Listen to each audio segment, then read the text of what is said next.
Boa noite. Boa noite. Sejam todos bem-vindos, alunos do curso, ex-alunos, muito obrigada pela presença. Hoje nós vamos assistir a uma palestra um tanto curiosa, tá? Cujo título é Mecanismos Perceptivos e Trânsito, né? Que vai ser palestrada pelos professores Jacob Bettoni, que é diretor do Centro de Pesquisas em Mecanismos Perceptivos do Instituto de Noergologia da Unibem, tá?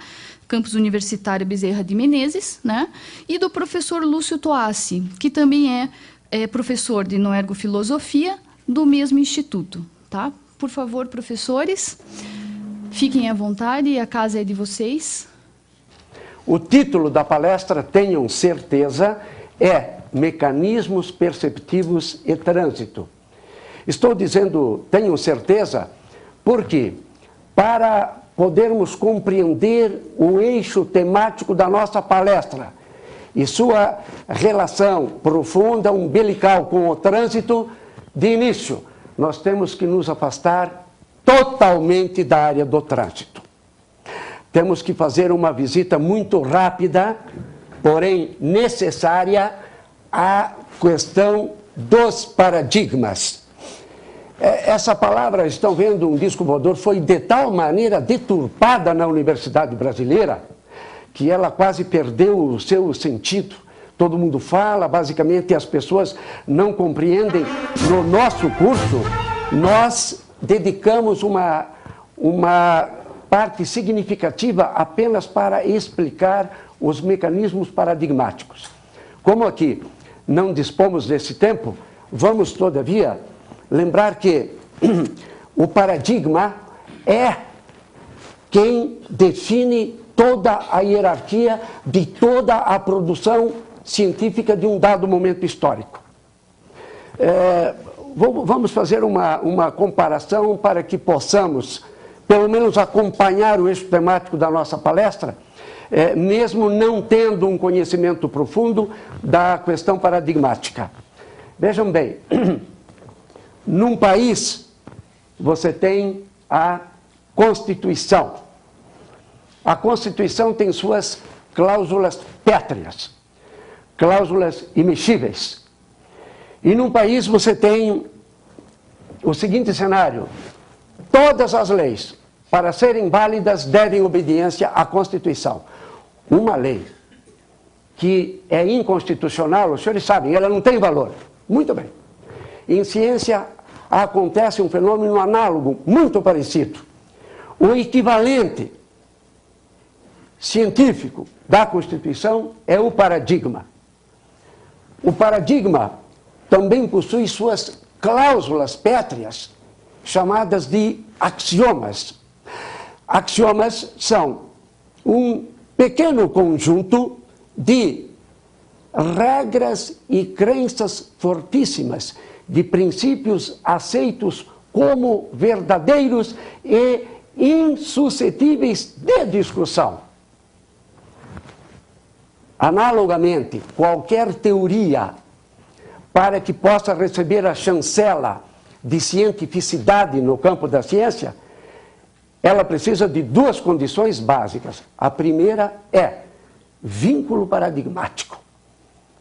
Uma teoria que fere qualquer cláusula pétrea do paradigma não é científica.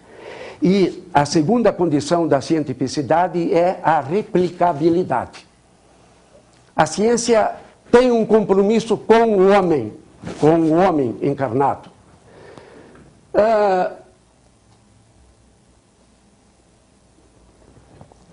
Há um aspecto da questão paradigmática que é interessante que conheçamos antes de entrar na rodovia do trânsito.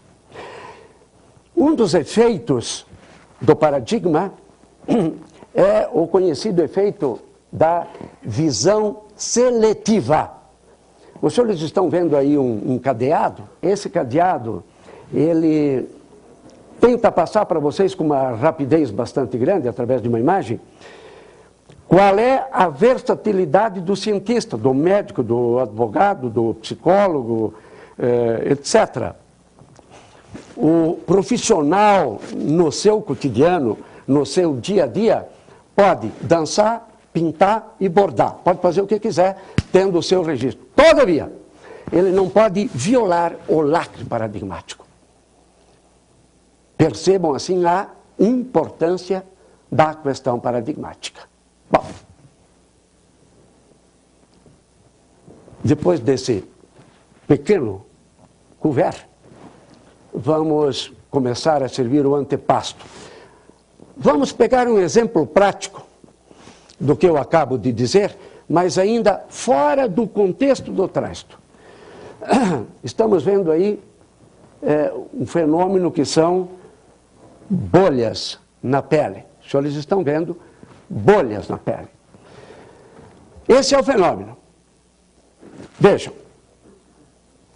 vamos analisar esse fenômeno do ponto de vista do paradigma demogênico, que foi o paradigma dominante em todo o mundo ocidental até pelo menos o século XV. Tudo bem, eu sei que os senhores vão dizer o mecanicismo. O mecanicismo já vai aparecer. A teoria demogênica criou uma teoria chamada incubal. A teoria dizia o seguinte, que essas bolhas, e você aprendia isso nas PUCs, né? Nos grandes centros universitários, os PhDs, os mestres ensinavam que essas bolhas eram produzidas por inoculações subcutâneas de uma entidade chamada íncubo, né? Um tal de demônio com especialidade em provocar doenças em homens e mulheres. Muito bem. Aí você pega esse mesmo fenômeno e olha para o mesmo fenômeno do ponto de vista mecanicista. E surge Edward Jennifer, do paradigma mecanicista. Você já sabe, paradigma é como você mudar de óculos, ok? Você não enxerga, põe o óculos, começa a enxergar. Você bota óculos verde, você vê tudo verde. Bota azul, vê tudo azul. O Jennifer, da Associação Médica de Filadélfia, criou a teoria viral, dizendo que as bolhas eram produzidas por um vírus. Ainda deu um nome. O nome do vírus é Pox. Mais do que isso, ele disse, eu comprovo para os senhores, meus pares médicos, que eu não só conheço a etiologia verdadeira, mais que isso, sei como evitar a incidência da varíola. Agora vejam bem como é que funciona, olha como funciona o paradigma, né? Ele inventou a vacina. Ele era um médico que tinha vaca, vacina vem de vaca, vacine, em latim, ok? E ele demonstrava que ele evitava efetivamente a varíola. Olhem a força do paradigma. Os médicos da Associação Médica de Filadélfia, que adotavam o paradigma demogênico, usaram a descoberta de Jennifer contra ele, dizendo o seguinte, nós somos os doutores da área, nós é que entendemos como é que se forma essas bolhas, temos certeza que essas bolhas são produzidas por esses íncubos. Quer dizer que o senhor então me aparece aqui dizendo que sabe como evitar essas bolhas? O senhor está comprovando que a nossa teoria está certa. Porque só há, na nossa teoria, uma maneira de evitar essas bolhas. Qual é a maneira? Um pacto com o diabo. Perceberam a força violenta do paradigma? Mas e as estatísticas comprovando isso? Né? Vocês são estudantes aqui, parece-me que tem 50 pessoas no auditório e 58 engenheiros, não sei, tem mais engenheiros do que... Bom, e cadê os números? Eu vou mostrar uma coisa para vocês, né?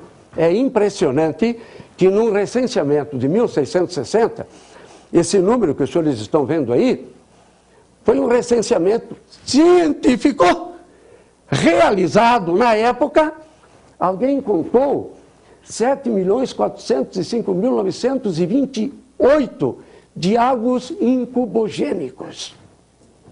O que mais me impressiona nesse número não é a sua grandiosidade, mas sim a precisão da sua unidade.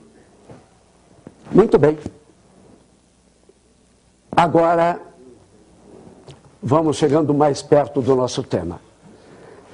temos uma ideia pálida embora, porém uma ideia da força que o paradigma exerce sobre a nossa maneira de ver o mundo, de nos ver a nós próprios, de encarar as pessoas e os fenômenos. A trindade de saber do século XIX, do século XVIII também, e até da metade do século XX, era a trindade de saber do paradigma mecanicista. Essa trindade está aí descrita: determinismo, fragmentarismo e passividade. Essas eram as cláusulas pétreas para se fazer ciência na época. Eram os axiomas paradigmáticos. Eu vou particularmente me deter sobre o fragmentarismo, porque é uma herança que ainda pesa sobre a nossa geração. Na época se dizia o seguinte, né? Para compreender é preciso separar, é preciso descontextualizar. O cientista mecanicista só conseguia fazer ciência estudando pedaços de coisas mortas. Por exemplo, para estudar o bico da ave, ele pegava o bico, levava o bico para um laboratório e estudava o bico da ave fora do corpo da ave. Então, essa ideia de que para compreender é preciso separar, para compreender é preciso você manter um pedaço do todo separado e engessado, essa herança maldita do mecanicismo, ela permanece ainda, ela sobrevive em nossa civilização, trazendo profundo regresso na nossa maneira de entender o mundo no terceiro milênio. Uma herança típica de todo mecanicismo é esse princípio que os senhores já conhecem, já ouviram falar, um princípio que se tornou quase que um provérbio popular em psicologia, né? Estímulo produz resposta. Quem já não ouviu falar desse princípio? Estímulo produz resposta. Então, esse princípio, ele se baseia no fato de que o estímulo está separado, está fragmentado, está descontextualizado e que o sujeito é um sujeito passivo. Se o estímulo produz resposta, o sujeito do verbo está no estímulo, não está na resposta. Então você há de concluir que o sujeito perceptivo da velha psicologia mecanicista era uma vítima indefesa da resposta. Vamos a um exemplo, vamos começar a penetrar na área do trânsito, né? Imagine que se diga a seguinte frase: Giroplex produz segurança no trânsito. Aquele Giroplex produz segurança no trânsito, né? Pisca-pisca produz segurança no trânsito. Faróis acesos produzem segurança no trânsito. Veja bem, essas três frases, elas são mecanicistas, elas levam em conta o estímulo, não levam em conta o contexto e elas são deterministas, ou seja, elas conferem uma ilusão de certeza para quem adota esse princípio. Só para começar a penetrar no pensamento do terceiro milênio. Quando você diz Giroflex produz segurança no trânsito, você tem que fazer as seguintes perguntas: onde? Quando? Em que ambiente climático? Em que cenário? De noite? De dia? Sob neblina? Sob sol causticante? É necessário que todo e qualquer elemento de trânsito, ou não, qualquer elemento da ciência hoje, ele tem que ser contextualizado. Por quê?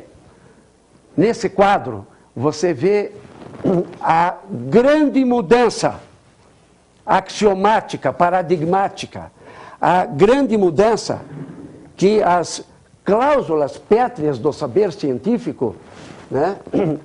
A grande evolução pela qual passaram as cláusulas pétreas do saber científico. À esquerda você tem os cânones de produção científica do século XVIII, XIX. À direita você tem o pensamento considerado científico no mundo contemporâneo. Então, o que nos interessa particularmente aqui é o fragmentarismo, né? O fragmentarismo deu lugar à contextualização. E o passivismo engessado deu lugar ao dinamismo. Então, giroplex produz segurança, farol produz segurança. Não, aí você está dando ênfase no estímulo. O mundo contemporâneo dá ênfase no sujeito perceptivo.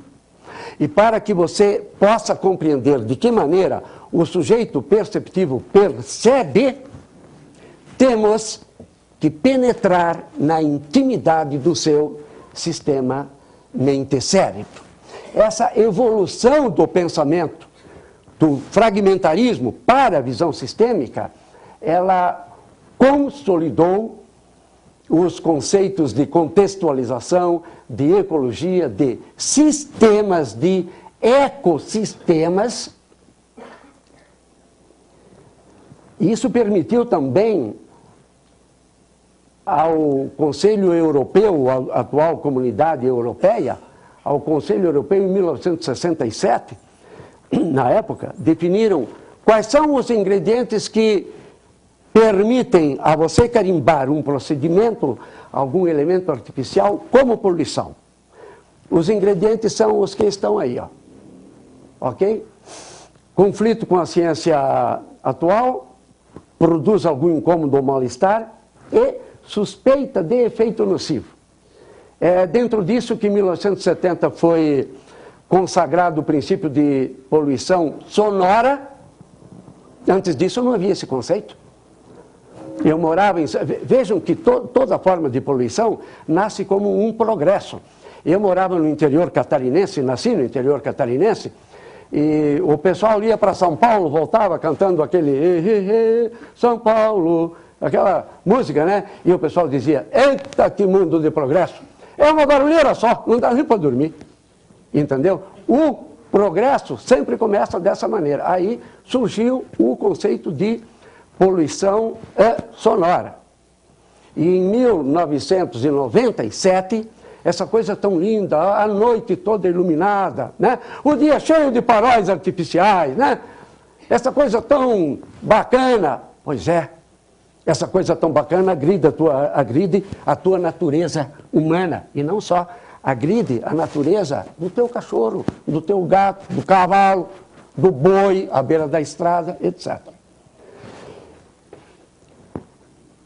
Rachel Carson escreveu esse livrinho aí, não sei se já ouviram falar, Silent Spring. Você veja o nome, né? Primavera Silenciosa. O que era a Primavera Silenciosa?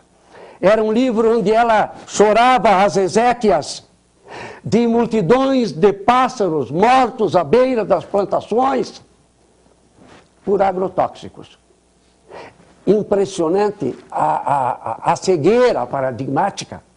E se você perguntasse aos agricultores o que são esses pássaros mortos, onde está o canto das aves que aqui gorjeiam e que ora não mais gorjeiam? Estava aí a ave morta do lado ou dentro da plantação. Ele não via nenhuma relação entre a agressão ecológica que o agrotóxico produzia e o pássaro morto. Essa mulher trouxe para o mundo contemporâneo a visão sistêmica, para o mundo da ecologia e para o mundo da ciência. Em função do seu livro, a indústria teve que passar por uma enorme transformação. E foi a partir dela que se consolidou o conceito de efeito colateral de qualquer coisa ou produto artificial.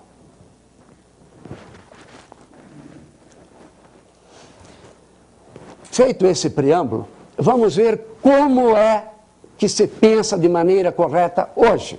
Agora, terceiro milênio. Veja bem. O mecanicismo dizia, estímulo produz resposta. Atualmente, estímulo não mais produz resposta. Estímulo produz transdução. Eu já vou falar de transdução. No mecanicismo, nós éramos vítimas do estímulo. Agora somos criadores da percepção. A percepção era passiva, agora, verão, a percepção é um processo ativo e criador. Se argumentava fragmentariamente, agora não é mais possível, temos que pensar no contexto. Então, lá no mecanicismo, um farol engessado, um giroflex engessado, qualquer coisa engessada, tinha cabimento. Hoje, não tem mais cabimento. Não existe mais uma panaceia. Nem a bomba atômica, nem a energia atômica, você pode dizer que ela é boa ou má. Porque ela pode ser boa e pode ser má, depende de quê? Do contexto. Merleau-Ponty escreveu um belíssimo livro, tentando nos provar, e ele me convenceu, que a verdadeira filosofia ensina o homem a reaprender a ver o mundo. Como eu não sou Merleau-Ponty, minha missão aqui é muito mais modesta, mas não menos importante. Vou convidar cada um de vocês, presente nesse auditório, a voltarmos a ser criancinhas. Vamos reaprender a olhar? Vamos reaprender a olhar. Será que não sabemos olhar? Bom, vamos deixar essa coisa para trás, então. O estímulo realmente não produz resposta, o estímulo produz transdução. O que é transdução? Transdução é o que estão vendo aí. É um fenômeno que existe em todo o universo, a todo instante, dentro e fora do nosso organismo. O nosso organismo, ele existe graças à transdução. A transdução é a transformação de qualquer tipo de energia num outro tipo de energia. Você tem em casa, por exemplo, a televisão a cabo, em cima tem o decoder. O decoder é um transdutor. Você tem um aparelho de rádio. O aparelho de rádio é um transdutor. Transduz ondas eletromagnéticas em ondas sonoras. Então, todo o nosso organismo é um grande transdutor. E talvez a maior de todas as descobertas, e que nós levamos a sério lá no Instituto de Neurologia, é que o maior transdutor do universo é o neurônio. Mas nós vamos, antes de chegar lá, nós vamos começar olhando para nossos olhos. Vamos começar com esse conceito. Eu gostaria, por gentileza, levante a mão, quem já conhece esse conceito? Quem já sabe que nós não vemos com os olhos? Levante a mão quem já sabe. É uma novidade total. Pois é, muito bem. Não tem problema. Para isso estamos aqui.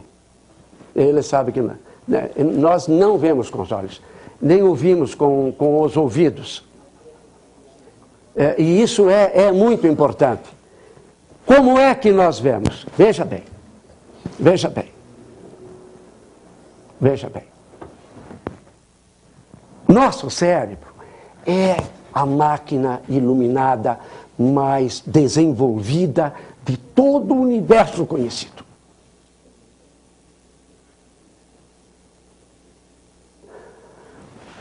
Toda essa maravilha que o homem conseguiu. Sejam maravilhas em desgraças ou em bem-aventuranças. Toda essa coisa fantástica de que somos capazes. Tudo isso é processado no nosso cérebro. O teu céu, o teu inferno, a distância entre a felicidade e a tristeza, entre o céu e o inferno, é um salto quântico em conexões neurais que o Instituto de Neurologia está agora começando a compreender como comandar e produzir esses estados desejados, evitando os estados indesejados. Mas queria dizer para vocês o seguinte, que apesar de o cérebro ser uma máquina tão fantástica, ele é muito parecido com a maioria de nós brasileiros. Ele não é poliglota, né? Ele é monoglota, ele só fala uma língua. Ele só consegue falar, processar e entender a linguagem neural. Agora, vejam o seguinte, que fora do cérebro, no mundo físico, existe tudo, só não existe linguagem neural. Fora do cérebro existe linguagem eletromagnética. Então, aparentemente, depois que o homem evoluiu milênios e se deparou com essa reflexão, como acontece a comunicação? Se o meu cérebro só fala linguagem neural, e se no mundo físico não existe linguagem neural, só existe linguagem eletromagnética. Pois é, veja bem, a comunicação é feita pela transdução. Então, transdução é a decodificação de qualquer energia num outro tipo de energia, tá certo? Isso aí está claro, né? Está bem claro, você tem um decode em cima da televisão, aquilo lá, a fotocélula que acende ou apaga a luz do jardim da razão inversa da luminosidade. Então, veja bem, os olhos, nós não vemos com os olhos, mas no sistema da visão, os olhos desempenham a função de transdutores. Os olhos fazem a transdução, ou seja, eles recebem ondas eletromagnéticas, decodificam essas ondas em linguagem neural. Feita a decodificação, daí para frente, quem manda no processo é o sistema mente-cérebro. E o sistema mente-cérebro é um guri cheio de capricho. Vocês verão aqui, sabe, que o mundo percebido não tem nada que ver com o mundo de lá. Que também não adianta você insistir em apresentar um estímulo, que há uma diferença entre apresentar um estímulo e percebê-lo.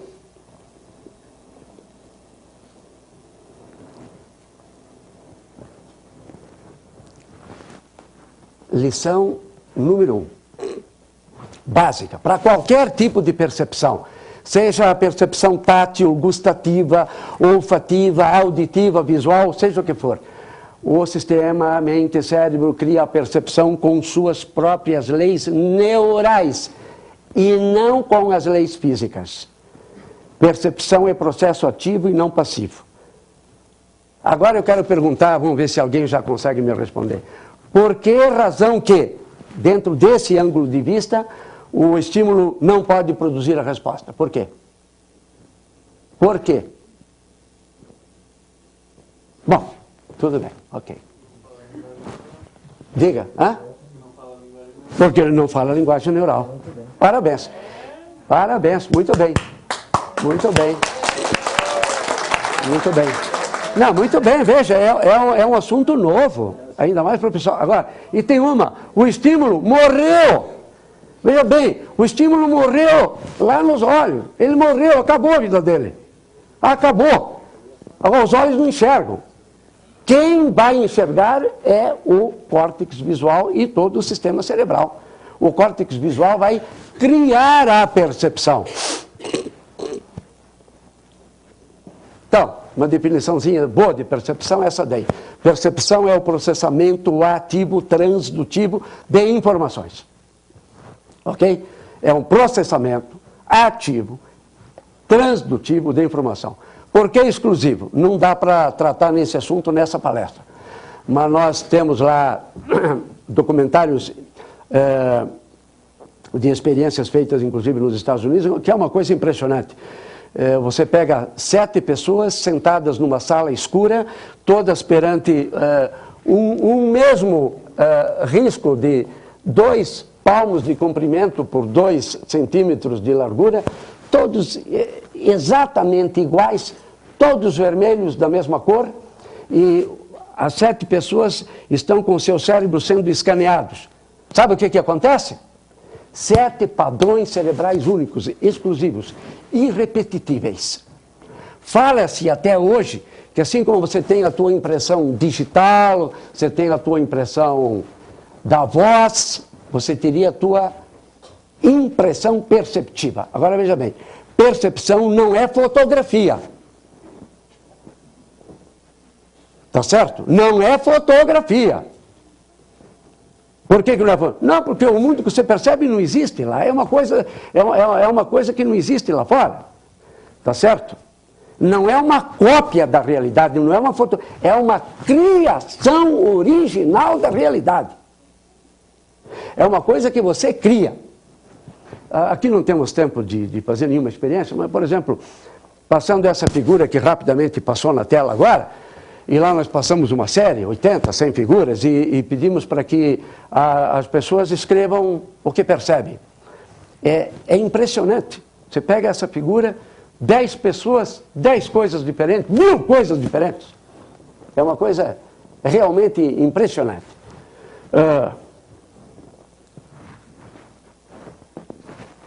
Isso aí é uma cor... Que cor é essa? Rosa. Onde está essa cor? Onde está essa cor? Na tela, outra hipótese. No cérebro? No projetor? Então veja bem o seguinte. No projetor e na tela não tem cor. Lá existe uma determinada frequência eletromagnética que nosso decodificador visual transduz dessa ou daquela cor, mas estejam certos que o lilás que você viu, o rosa, é um lilás que só você viu. Aí você pode imaginar o seguinte, não, mas não é bem assim. Como é que tantas pessoas param no sinal vermelho? Porque o homem é um animal social e nós temos a capacidade de dialogar com nossos semelhantes e estabelecer que aquele padrão de variações, nós vamos, para simplificar as coisas, chamar, por exemplo, de vermelho e vamos parar para evitar uma multa. Tá certo?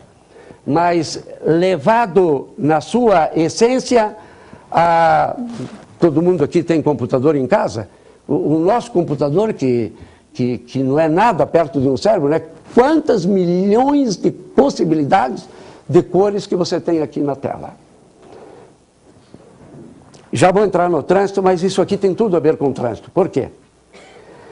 Luz, cor, cheiro, música, tato, amargo. É uma criação original de um ser dotado de um sistema mente-cérebro. Este ser pode ser um humanoide ou pode ser um animal. O mundo percebido não é igual ao mundo físico. O mundo que percebemos não existe no mundo físico. Só existe no mundo noérgico. Você então vai me perguntar, então qual é o mundo real? É o mundo noérgico ou o mundo físico? Qual é o mundo real? Alguém tem uma ideia? Qual seria o mundo real? Uma ideia, por favor. O mundo físico. Bom, veja bem o seguinte, essa questão, ela foi um desafio para as gerações que nos precederam. Nós, lá em Noergologia, nós matamos essa charada. Os dois mundos são reais, nas suas dimensões totalmente diferentes. Cada um na sua dimensão diferente. Cada um na sua dimensão. É real que você criou o barulho, é real que você está vendo aquela cor, e também é real, e você sabe que é real, através do teu mundo conceitual, que lá no mundo físico é um mundo que efetivamente existe numa outra dimensão, existe na dimensão eletromagnética. Tá certo? Isso é coisa para pensar, né? Bom, muito bem. Vamos agora falar de... Quando se fala em trânsito, a maioria das vezes atribuímos a nossa falta de visão ou de atenção aos problemas de trânsito. Vamos ver se é dessa maneira mesmo, né? Bom, só para solidificar bem essa história de que o olho é um transdutor. Se você, por exemplo, perder os dois globos oculares, mas o teu sistema cerebral de visão estiver intacto, estiver perfeito, já é possível fabricar um transdutor artificial, que é o tal do olho biônico. Está entendendo? E você poderá enxergar. Agora, se o teu globo ocular está em perfeitas condições, teu cérebro danificado, esqueça. Esqueça. Porque o problema todo é realmente o cérebro. Eu queria informar a vocês que o nosso cérebro é altamente fotossensível. Altamente fotossensível.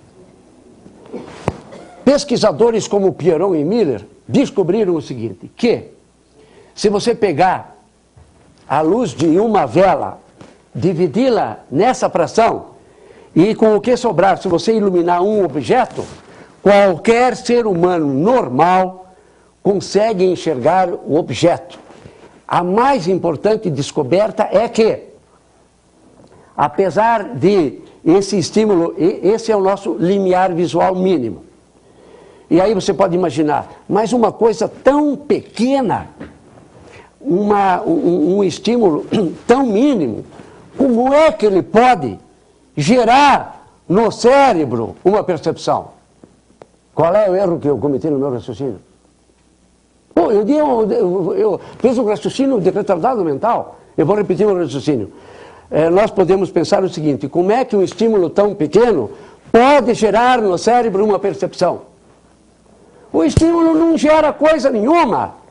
O estímulo, se ele foi decodificado, transduzido pelo globo ocular, se ele chegou ao primeiro receptor neural, a partir daí, o cérebro é o seguinte, a máquina cerebral responde com tudo ou nada. Não tem mais ou menos, não tem Ney Braga em cima do muro no cérebro, sabe como? Ele responde ou não responde. Pode ser um impulso, esse impulso mínimo aí. Pode ser essa informação mínima, porque o cérebro tem mecanismos próprios que amplificam e regeneram o pulso inicial. Então, um objeto iluminado com essa luz bruxuleante, quase invisível, cria uma percepção tão perfeita quanto a percepção que vocês têm de mim, por exemplo, aqui no meio de todas essas luzes.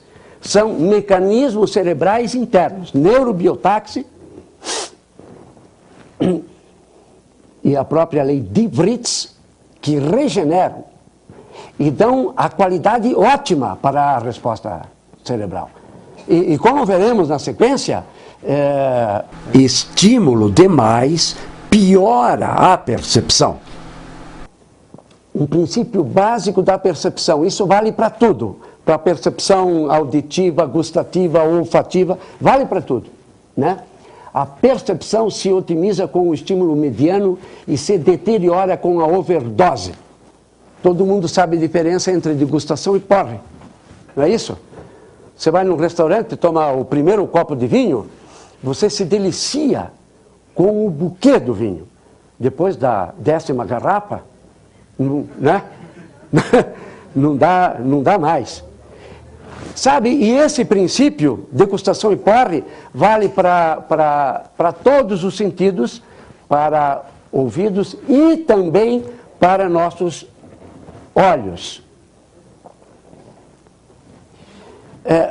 Gostaria de ressaltar mais um pouco a elevada sensibilidade cerebral para vocês. Está sendo estudado lá em Wisconsin um sistema, porque o cara que trabalha em submarino, ele precisa ter mãos de polvo. Eles até criaram mãos de polvo para o cara que trabalha em submarino. Só que o cara só com 2 olhos, ele não adianta muito ele ter mãos de polvo, porque a visão dele fica limitada. Então, eles estão desenvolvendo um sistema para você ver com a língua, veja bem, entenda o que eu quero dizer, ver usando como transdutor a língua. Então, isso debaixo do mar. Lá debaixo do mar, o cara que tem esses eletrodos na língua e braços de polvo, ele consegue, ele está vendo com os dois olhos e está vendo com a língua o que tem atrás, o que tem em cima, o que tem embaixo. E quem vê tudo isso? O córtex visual. O córtex visual. Há um outro experimento que nós temos lá, mostrando o seguinte: uma pessoa treinando ser cega com olhos vendados, começou segunda-feira. Na sexta-feira, sabe o que aconteceu? O córtex visual dela tinha dado lugar, tinha cedido, tinha sido ocupado pelo córtex tátil. E se você fizer a experiência reversa, você verá que, se um dos sentidos for suprimido, o sentido vizinho tem a tendência de absorver aquela área cerebral deficiente. E finalmente, é bom que vocês saibam que qualquer um de nós aqui, com olhos vendados, mas vendado, não é uma coisinha mais ou menos não, vendado para valer, de dia, digamos que você seja raptado durante vários dias e você perdeu a noção, não sabe que dia é, se é noite, se é dia. Agora, se você está sob luz reflexa de olhos vendados, e se o teu cérebro está sendo escaneado por um desses aparelhos, né? O teu cérebro consegue processar luz através do chamado olho do joelho, um local do joelho que capta a luz e a luz é transportada até o sistema cerebral pela hemoglobina. O que eu estou tentando dizer para vocês é o seguinte, é que o nosso sistema visual é bom demais para que alguém venha com uma ideia de que você precisa de um farol para enxergar uma jamanta. Isso não tem qualquer sentido científico, não tem nenhum significado científico. É até mesmo uma ofensa contra os mais rudimentares princípios perceptivos que você pode procurar qualquer pesquisador do mundo inteiro. O que eu passo aqui são pesquisas feitas na França, feitas na Alemanha, feitas nos Estados Unidos, que nós lá indexamos, centralizamos e, além disso, também tentamos reproduzir e pesquisar. Por favor, prestem atenção nesse detalhe aí. Prestem atenção nesse detalhe, né? Isso aí saiu em 2002, veja bem. Ok? Foi descoberta uma proteína na retina que regula o relógio biológico. Você sabe o que é o relógio biológico? É tudo. É você estar mal-humorada, estar bem-humorada. É você estar em paz com você mesmo, é você estar em harmonia com o universo. Nós temos um biorrelógio, um relógio interno. Há até uma ciência que estuda apenas isso hoje, que é a cronobiologia. E há bastante estudos nesse respeito. O Dr. Steven Bock, há um livro que eu recomendo, o nome do livro dele é Melatonina, né? Ele nos faz esse alerta, meus amigos, que a exposição aos ciclos de luz natural resulta da evolução de milhões de anos. Não podemos interferir nesse mecanismo impunemente. Podemos enganar pessoas, mas não o próprio organismo.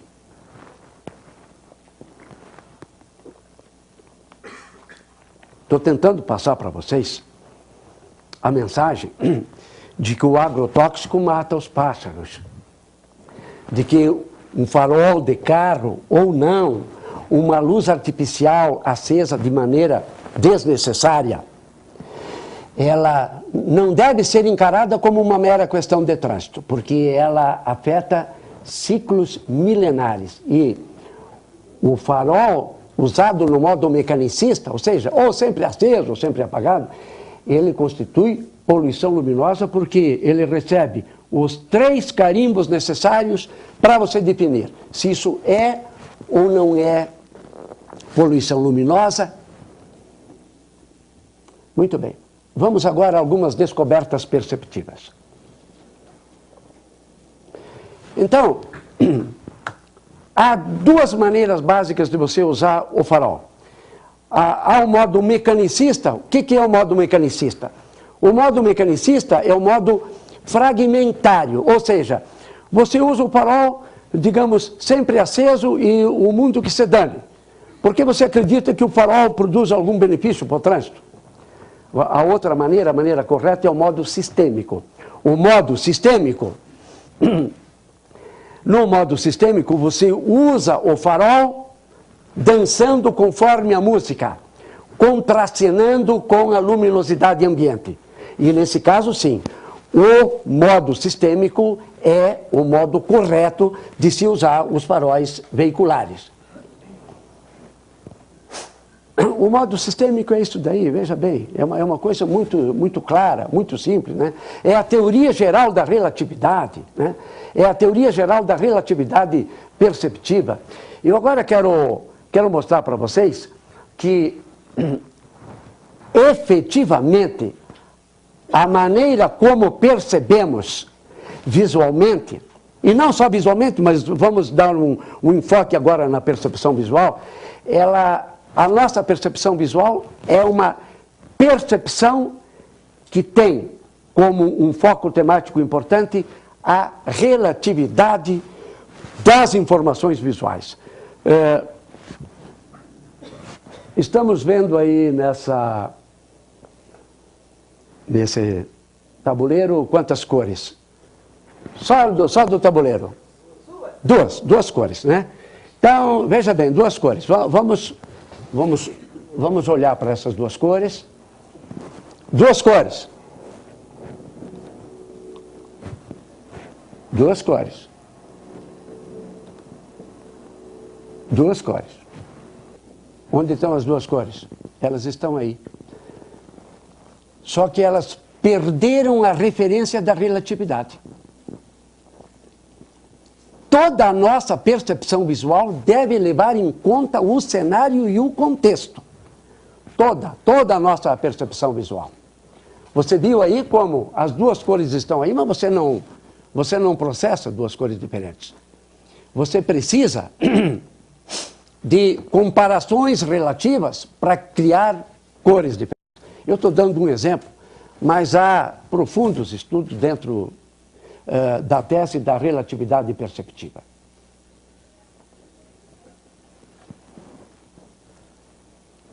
Segunda informação, Konrad Miller fez uma experiência espantosamente interessante. E ele próprio disse que ficou surpreso com o resultado. Veja bem, pegou um cidadão, pôs o cidadão em frente a uma lâmpada, a 1 metro de distância da lâmpada, o cidadão sentado, a lâmpada estava a 1 metro, e ele criou um jogo especular, um jogo de espelhos de tal maneira que o cidadão só via a lâmpada, não conseguia ver nada mais. E o Konrad Miller ficava do lado, pedindo para o sujeito, vai me dizendo, e agora o que você está vendo? E agora? Cada 3 segundos ele vai me relatando, o que você está vendo? O que você está vendo? O que você está vendo? O cara só podia ver isso. 61 segundos. O que você está vendo? Agora o senhor apagou a lâmpada. A lâmpada estava acesa. A lâmpada estava acesa a 1 metro de distância do sujeito. Eu vou passar para a professora Kátia depois, quem quiser ir a essa fonte, porque é algo realmente... E por que razão que o sujeito deixou de enxergar a lâmpada acesa? Por 2 mecanismos. O primeiro é o mecanismo da cronaxia. Olha, cronaxia, para resumir, para simplificar, é como se você tivesse uma fotocélula interna. Essa fotocélula interna, ela automaticamente desliga o nervo afetado por qualquer overdose estimular. Né? O exemplo do vinho que eu dei é maravilhoso o primeiro copo, né? É nojento a 10ª garrafa, entendeu? Desliga, desliga. Né? E a segunda razão pela qual a pessoa deixou de ver é que é a chamada lei do estímulo mutante. Vamos ver o que é essa lei do estímulo mutante. Por favor, olhem e me digam, falem em voz alta o que estão vendo, por favor. Eu sou meio velho no osso.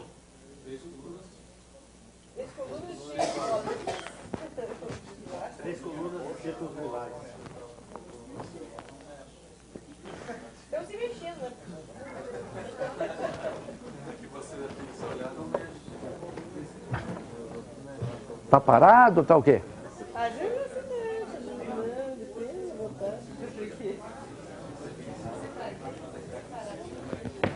Quem viu o movimento? Parabéns. Eu estava preocupado, fui lá, digo, alguma coisa com o meu aparelho. Pois é. Então, vejam bem, aí você está aprendendo, né? Está aprendendo mais um mecanismo perceptivo. Essa é a lei do estímulo mutante. Você sabe que lá não tem nada se mexendo, lá está tudo parado. Mas você, nós criamos o movimento. Por quê? Porque nós temos a tendência de prestar atenção na novidade. O cérebro é ávido, é sedento, é faminto por novidade. O cérebro detesta a monotonia. O cérebro adora a novidade. E o córtex visual que fica no cérebro também adora a novidade. Adora tanta novidade que você cria um movimento e naquele outro episódio você não enxergou o que estava na cara. E aqui o que nós fizemos? Aqui nós estamos vendo o que não existe. Não, a minha frase está errada. Vendo o que não existe? Está certa essa frase minha aí, vendo o que não existe? Oh, parabéns. Está errada a minha frase. É lógico que existe, se você viu. Para você existe aquilo que você viu. Só que não existe o movimento, eu quis dizer que o movimento não está na tela. Portanto, a frase minha está errada. Vamos falar mais dessa lei do estímulo mutante, ok?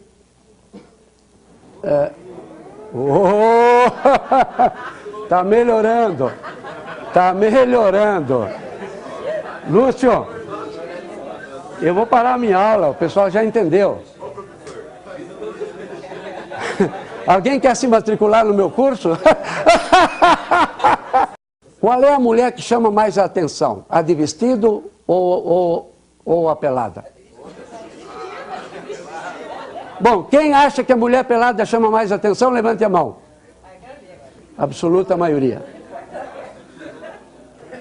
Muito bem.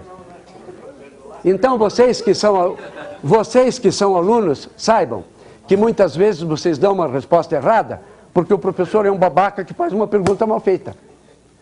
Eu fiz uma pergunta mal feita. Porque eu comecei a aula dizendo que nós temos que deixar o mecanicismo, o fragmentarismo lá na portaria e temos que pensar sempre sistemicamente. Então, essa minha pergunta, qual é a mulher que chama mais atenção? Tudo bem, usei um recurso didático, né? Por que a pergunta é errada? Porque essa pergunta, ela não contextualiza aonde, em que circunstância.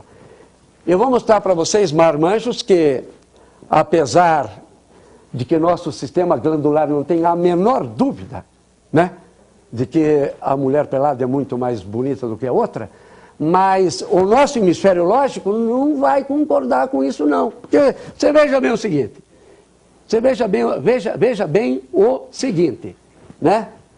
Olha aí, ó, um monte de homem pelado, né? O que chama O que vocês acham que chama mais atenção num monte de homem pelado? Um monte de homem pelado numa praia de nudismo? A nudez não chama a atenção num clube de nudismo. O que vai chamar a atenção aí? O que vai chamar a atenção aí? Dá para acreditar? Né?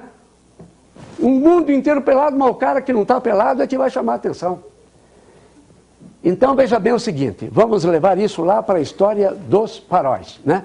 Da mesma maneira, veja bem, quem já foi na praia do Pinho, lá em Santa Catarina, sabe. Lá todo mundo anda pelado. Você quer chamar a atenção na praia do Pinho? Vai lá do jeito que eu estou, né? E entre lá vestido. O pessoal é capaz de te arrebentar a cara. É capaz de te xingar, né? Pô, daqui uns dias vai entrar aqui de burca. Então, tudo depende do contexto. Vamos trazer isso agora para, né, numa tribo de índios, todos estão pelados, nudez não chama a atenção. A nudez chama a atenção quando a nudez é o estímulo mutante. Uma mulher nua aqui no salão chamaria a atenção. Uma mulher de longo na praia do Pinho chama a atenção. Se no tráfego a frota inteira estiver com os faróis acesos, eu vou perguntar para vocês, farol vai chamar a atenção? Não. Né? Toda frota com farol aceso é como mulher pelada numa praia de nudismo. Não chama mais atenção. Então, aprenderam o que é a lei do estímulo mutante. Então, toda frota com faróis acesos, as primeiras e mais fatais vítimas seriam quem? Seriam as motos. Porque se você imagina um cenário com toda a frota com faróis apagados, salvo intempéries, etc., né? Apenas ônibus e motos, é evidente que ônibus e motos serão estímulo mutante. Serão o padre lá no meio daquele monte de homem pelado, ok? Serão a mulher pelada aqui no nosso auditório. Claro para vocês? Está claro? Eu estou dando pinceladas. Vamos agora a uma outra lei muito interessante. Lei da fadiga de Henri Pierron. A quantidade de luz necessária para atingir o limiar aumenta com a duração do estímulo, sendo a ele proporcional. Então, o que significa isso? Significa o seguinte, que vocês viram que o nosso limiar mínimo é milésimos de vela. Agora, à medida que eu for aumentando a intensidade, a quantidade de informação luminosa no ambiente, eu cada vez precisarei de uma quantidade maior ainda de luz para ver a mesma coisa que eu estava vendo com a luz natural. Eu só vou dar uma passadinha nessas leizinhas, só para vocês saberem, mando depois uma apostila, quem quiser entre no nosso... Lei da persistência de Miller. O que é persistência? Persistência é a memória de curto prazo daquilo que você viu. Quanto menor for a intensidade de luz, maior será a persistência. Ou seja, quanto menor for a incidência de luz, maior será a memória daquilo que você acaba de ver. A persistência é o inverso do estímulo.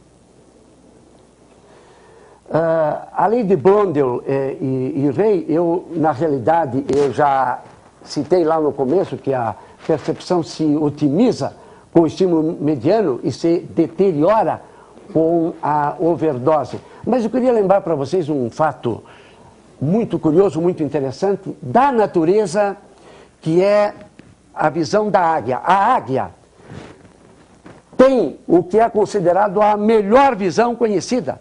Ela consegue mirar uma presa dentro da água, um peixe debaixo da água, a quilômetros de distância.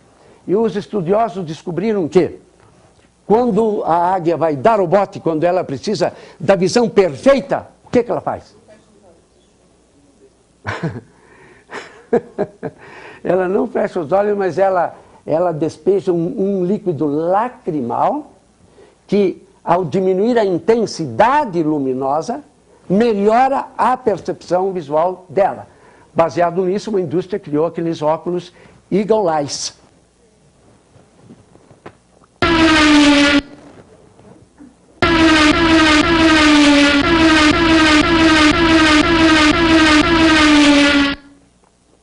Essa é uma pesquisa muito interessante do nosso colega professor José Silva, da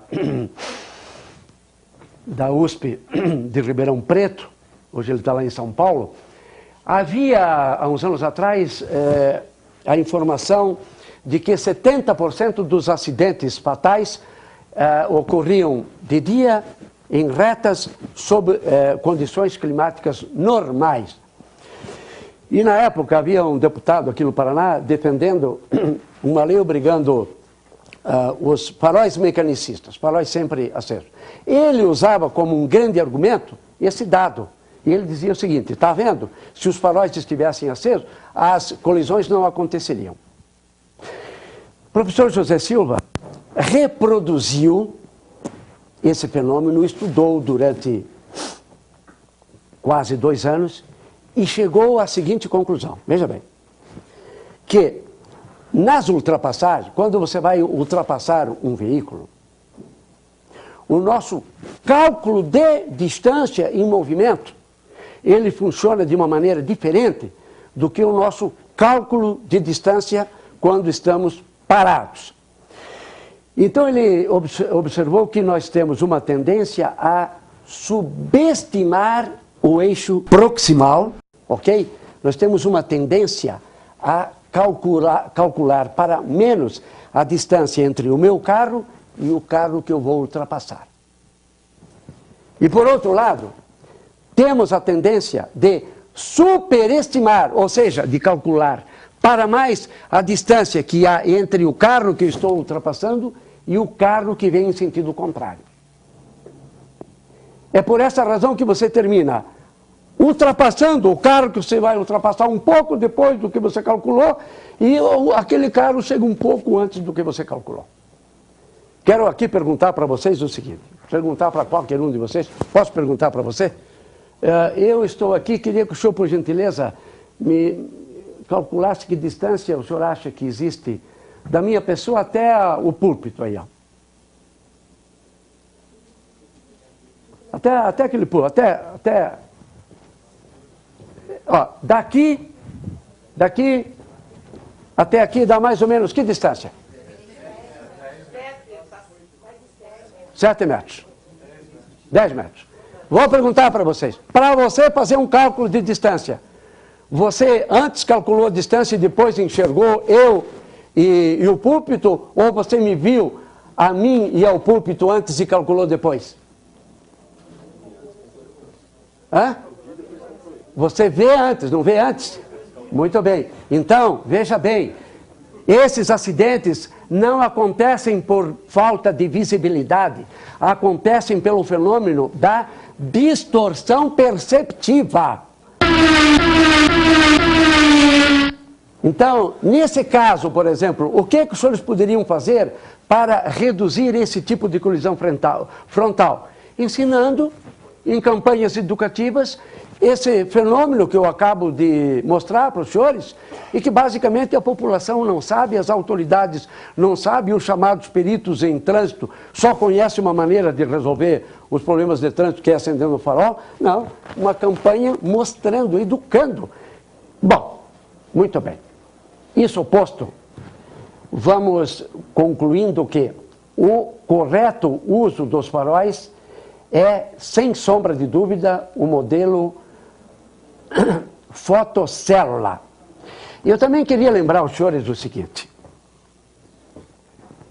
nos países que gozam de um clima totalmente diferente do nosso, por exemplo, na Suécia, na Dinamarca, nos países nórdicos, eles eventualmente precisam usar um dispositivo luminoso por imperativo climático. Nós aqui estamos num clima tropical. Agora, eu queria lembrar aos senhores que, mesmo nesses países, Mesmo nesses países onde há incidência de nevasca durante o dia, antigamente eles usavam o nosso farol noturno durante o dia. A gritaria da população contra o inferno lucífero obrigou as autoridades, até daqueles países, a criarem um farol com menor intensidade luminosa. Um farol específico para uso diurno, o chamado DRL, Daytime Running Lamp. E eu queria alertar os senhores de que interesses meramente mercantis insistem em fazer campanhas tentando enfiar na nossa goela, aqui no clima tropical, o uso do farol noturno durante o dia. Eu gostaria que os senhores que são especialistas na área conhecessem esse descaso que especialistas, entre aspas, né, fazem do motorista brasileiro. Mas, de qualquer maneira, eu quero dizer para os senhores o seguinte, que mesmo o DRL, mesmo o Daytime Running Lamp, que é um farol bem mais suave, também tem que obedecer às leis científicas, não pode ser usado indiscriminadamente. O que os senhores estão vendo aí, a associação, a National Motorist Association, Foundation americana, está fazendo uma petição pedindo a abolição do próprio DRL lá nos Estados Unidos. E aqui no Brasil tem gente querendo enfiar na nossa goela o velho farol noturno durante o dia. Eu vou agora, para finalizar, mostrar para os senhores o seguinte. O que os senhores estão vendo aí é uma relação dos prejuízos que os motoristas americanos atribuem ao próprio DRL, vejam bem. Porque DRL, ou farol noturno, tem que ser usado de acordo com as leis científicas, principalmente com a lei da relatividade, a lei da contextualização, ou seja, use quando necessário, não use quando não é necessário. Isso aqui depois eu vou mandar para os senhores, mas eu queria frisar que eles citam dois prejuízos que, de fato, são prejuízos consideráveis. Veja, de gasolina, você gasta um pouco mais de gasolina individualmente. Só que, se você potencializar o teu uso individual, farol aceso consome mais gasolina, né? Só nos Estados Unidos a frota joga fora 600 milhões de dólares desnecessariamente usando o DRL quando não é necessário. E isso provoca 8 bilhões de libras de dióxido de carbono a mais na atmosfera. Bom, evidentemente, você gasta mais, tem que repor os faróis duram 500 horas, né? O principal risco da frota inteira com faróis acesos é aumentar nós estávamos falando do problema dos motoqueiros, né? Eles, por enquanto, eles têm a proteção luminosa. Motos e ônibus com farol aceso, certamente produzem segurança ao trânsito. Toda frota com farol aceso, desnecessariamente, certamente produz insegurança ao trânsito. Isso aqui eu vou mandar depois para os senhores. Agora, eu queria, ao finalizar, mostrar quais são as vantagens de nós usarmos o farol inteligente. O que é o farol inteligente? O uso inteligente do farol é você aplicar ao uso dos faróis aquilo que a ciência perceptiva descobriu, pesquisou sobre a melhor maneira de você poder enxergar com nitidez e prestar atenção aos fenômenos do trânsito. Bom, vantagens do uso do farol inteligente. Evita no Brasil tropical o uso diurno indiscriminado do farol noturno. Agora, os senhores sabem o que isso significa. Então, se o uso do farol for restrito ao que já determina o artigo 40, o que o artigo 40 determina? Toda a frota de faróis apagados. Os faróis são privativos exclusivos, motos e ônibus. A frota usa farol em neblina, túneis intempéries. Fora disso, apagado, né? Se nós adotarmos o uso, se nós abolirmos o uso anticientífico do farol, se nós trouxermos ciência perceptiva para essa questão do trânsito, nós automaticamente afastamos aqueles interesses e manobras escusas, né? Um amigo meu, que é matemático, calculou vida média do farol, 500 horas. Frota brasileira, 30 milhões, coisa parecida, né? Se uma lei obrigasse no Brasil o uso compulsório dos faróis, os caras faturariam 3 bilhões a mais, tirariam do nosso bolso para as caixas dos sanguessugas. O uso do farol inteligente deve, sobretudo, né, substituir a ênfase no farol pela visão do sistema mente-cérebro. O uso inteligente dos faróis aumenta a segurança ao diminuir riscos dos motoqueiros, acidentes por aumento de distorção perceptiva decorrentes da luz artificial sobreposta à luz do sol. A Associação de Motoristas Americanos, podem ver lá, vou mandar para vocês, reclama que aumenta a gravidade da distorção perceptiva com luz artificial. Você evita aqueles acidentes, imagine você indo para Foz do Iguaçu no anoitecer. O sol na tua cara, um farol atrás, o outro na frente. O teu organismo vai dar cronaxia para você. Você vai passar por momentos de cegueiras, como proteção do teu sistema mente-cérebro. Pode ser que aquele momento de cegueira seja fatal para você.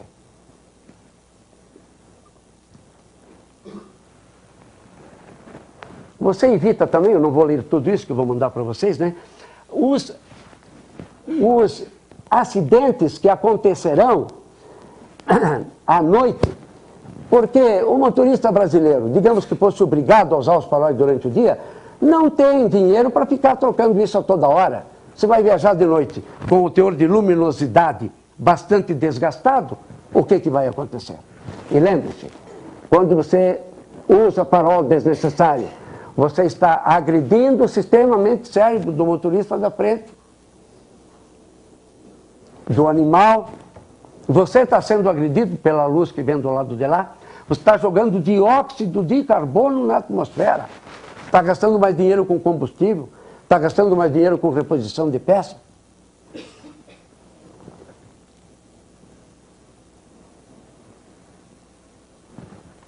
Só para lembrar. É bom não esquecer. Sabe? Não vamos brincar com luz.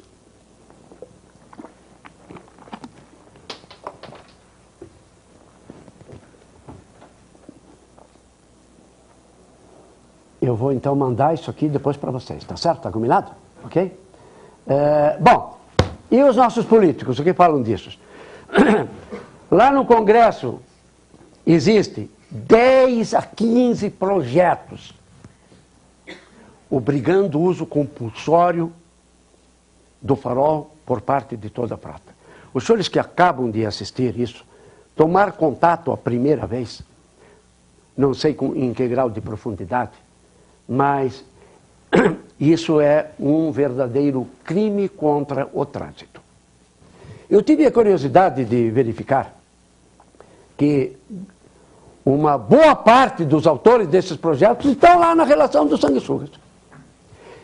E eu quero ter a liberdade de dizer que eu não acredito que esses caras tenham apresentado esse projeto sem levar vantagem financeira. Eu não acredito. O bolo é muito grande. Eles se sujam por muito menos.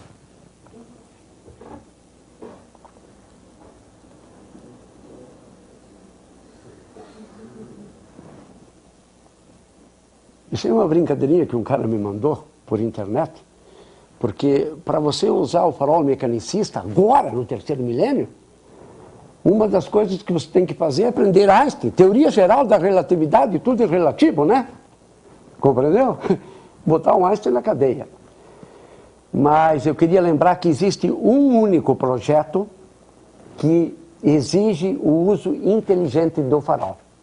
é o projeto 6777-2006, que é da nossa colega de magistério, a deputada Selma Chons, que está recebendo uma pressão violenta dos interesses contrários, e o projeto dela diz o quê? O projeto dela é um projeto muito simples, obriga o cumprimento do artigo 40 do CTB. O projeto dela obriga que motoristas obedeçam ao artigo 40. E, ao fazer isso, ela, na realidade, traz para a esfera do trânsito, né, o sonho nosso, que nós somos pesquisadores, idealistas, mas não temos o poder de transformar o sonho das nossas pesquisas em leis que possam melhorar a vida do cidadão e a vida do trânsito. Quero agradecer a paciência com que me ouviram e também eu e o Lúcio estamos à disposição para dúvidas ou perguntas.